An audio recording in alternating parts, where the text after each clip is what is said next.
Hello, I'm Annette. I play here in Denver, Colorado, and today I'm going to talk about some of the basics of single sword. I'm going to talk about grip, stance, and how to do house code. So there's a couple different grips I want to demonstrate, and the first one is hammer grip. So for hammer grip, you lay the handle directly across your palm, close your fingers into a fist, and you'll notice that when you get into a stance of this, your sword is pointing just about straight up. This is good to do strong downward strikes. It's good for structured blocking. It's a very strong grip, but it's not very threatening because your sword is pointing straight up instead of taking up space between you and your opponent. And there are some shots it's very difficult to do. So the next grip is a modified saber grip, and for that one, you lay the handle diagonally across your hand instead of straight across, and then you close your fingers around it.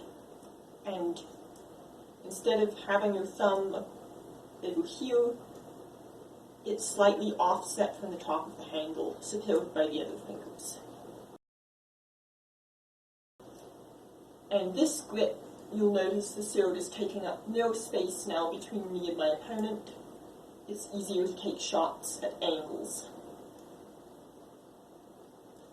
A safety note here is that you don't want to have your thumb extending up the handle like this. The reason this is bad is if someone tries to hit your sword and you're blocking, you're resisting this with just your thumb, and if they power on through, you can risk hurting your wrist if that happens. That's why the thumb is offset just a little bit, and it's supported by the other fingers, so that now, if you can't quite resist a block, it just falls back into the hammer grip. So moving on to stance. A basic stance starts with setting your feet shoulder width apart, and then taking your back foot and stepping back. I'm right-handed, so my right foot is forwards and my left foot is back. You want your front foot pointed ahead of you, your back foot pointed out at some angle. Play around with exactly where you're standing and exactly where that foot is pointed until it feels comfortable.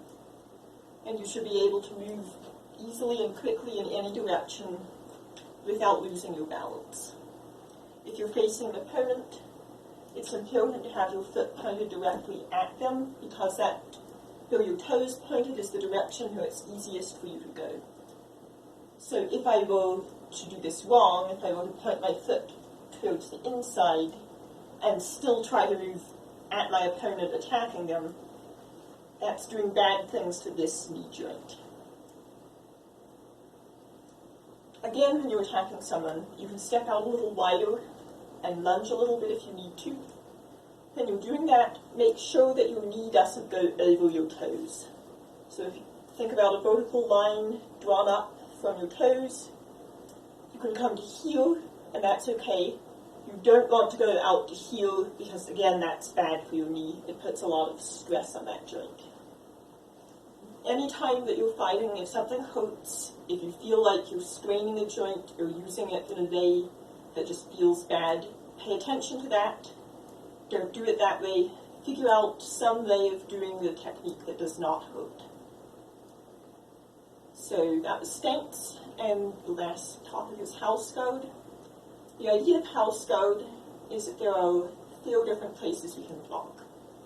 So if this is my guard and I'm facing someone, I'm blocking the side that's filled, and I'm blocking kind of low down. And you could imagine that this is one wall of a house.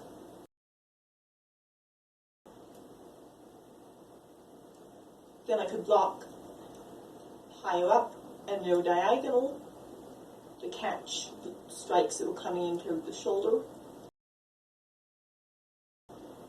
I could do the same diagonal block, but on the other side, to catch something coming in from this direction.